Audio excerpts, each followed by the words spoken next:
இந்த செய்தி எல்லாருக்கும் தெரிஞ்சிருக்கும். வால்பாறையில் நடந்த ஆக்சிடென்ட். 13வது பெண்டிலிருந்து சாஞ்ச வண்டி வந்து 9வது பெண்டில் வந்து விழுந்திருக்கு. 800 மீட்டர்னு சொல்றாங்க. வண்டியில வந்து 10 பேர் இறந்துருக்காங்க.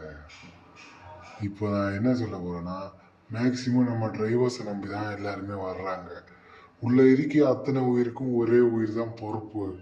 அப்படி ஒரு பொறுப்புல நம்ம வண்டி ஓட்டணும். நீ மற்ற ஏரியால எப்படி வேணுமோ வண்டி ஓட்டு. ஹில் ஸ்டேஷனை பொறுத்த அளவு ஓரளவு நீ டிராஃபிக் ரூல்ஸை வச்சு வண்டி ஓட்டணும். அந்த ஆக்சிடென்ட் நடந்த விஷயம் வந்து என்ன வந்து இப்போ ஒவ்வொரு சேனலில் மலையாள சேனலில் போடுறாங்க.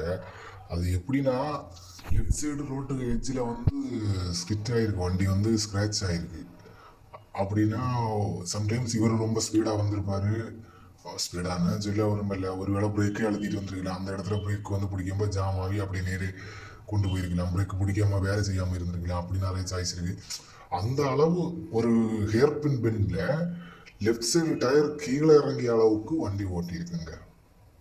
லெஃப்ட் சைடு டயர் கீழே இறங்கி ரோட்டில் ஸ்க்ராட்ச் ஆகிற அளவுக்கு வண்டி ஓட்டி டர்ன் ஆகாத அந்த இடத்துல அப்படியே டர்ன் பண்ணதான் அப்படியே நேரே கீழே விழுந்திருக்கு. அந்த விஷயம் வந்து ட்ரோன்லேயும் ஒரு சேனல் போட்டிருந்து, இன்னொரு சேனலில் வந்து வேறையும் போட்டிருந்து, 2-3 சேனல் எல்லாம் பார்த்தேன்.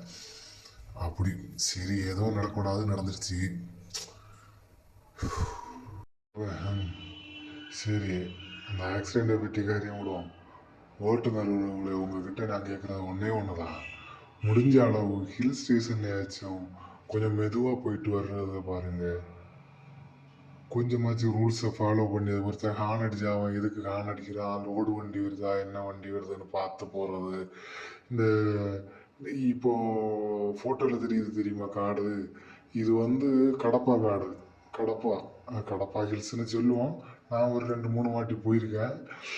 எப்போ அந்த ரோட்டில் ப்ரைவேட் பஸ்ஸு சுருன்னு போகிறான், வால்வோ பஸ்ஸுக்காரன் கூட சுருன்னு போகிறான், அடி விட்டு பறந்து போகிறான். எம்டி லாரிக்காரர் கூட போகிறாங்க, சுருன்னு போய் படார்னு பிரேக் அடிக்கிறது, படார்னு கியர் டவுன் பண்ணி சர்ன்னு கட் பண்ணுறது. உங்களை அந்த லாரி டர்ன் பண்ண பார்த்தாலே தெரியும். 2 வண்டி டர்ன் பண்ணி போகிறது அந்த ஏரியாவில் கஷ்டம்தான். ஒரு சில இடங்களில் கஷ்டமாட்டி இருக்கும், ஒரு சில ஏரியாவில் எல்லாரும் மேக்சிமம் நின்று தான் போகிறாங்க. இந்த மாதிரி ஸ்பீடாக போகிறத நீங்கள் மேக்சிமம் குறைங்க மக்களே. ஓட்டுநர்களே, நான் உங்கள்கிட்ட சொல்லியது ஒன்றுனா, அந்த மாதிரி ஸ்பீடாக போகிறத கொஞ்சம் கம்மி பண்ணி முடிஞ்ச அளவு கொஞ்சம் ஸ்லோவாக போய் பாதுகாப்பாக வண்டியை ஓட்டுறதுக்குள்ள வழியை பாருங்க. சுருன்னு போகிற சுருன்னு வர திடீர்னு வேக்கம் போயிடுச்சுன்னா இப்போ வரைக்கும் அந்த வண்டி எப்படி ஆக்சிடென்ட் ஆயிடுச்சுன்னு தெரியல. அது நான் ஃபோட்டோ போட்டிருப்பேன், ஒரு 3வது ஃபோட்டோன்னு நினைக்கிறேன். அது வந்து 9வது பெண்டில் எடுத்த ஃபோட்டோ. நான் வந்து டூர் போனப்போ.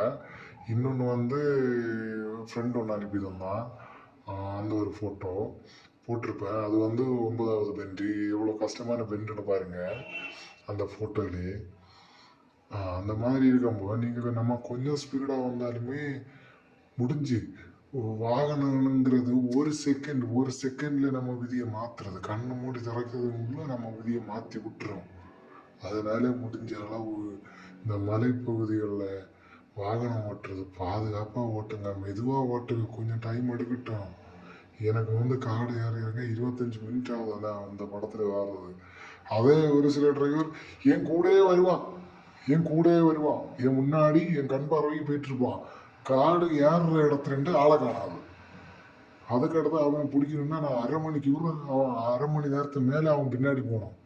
எங்கே இருக்கேன்னு ஃபோன் பண்ணி கேட்டு நான் எங்கே இருக்கேன்னு சொல்லுவான். அந்த அளவு ஸ்பீடாக போடுறாங்க. அதில் முடிஞ்ச அளவு உறவுகளை கொஞ்சம் மெதுவாக ஓட்டுங்க, பாதுகாப்பாக வண்டி ஓட்டுங்க.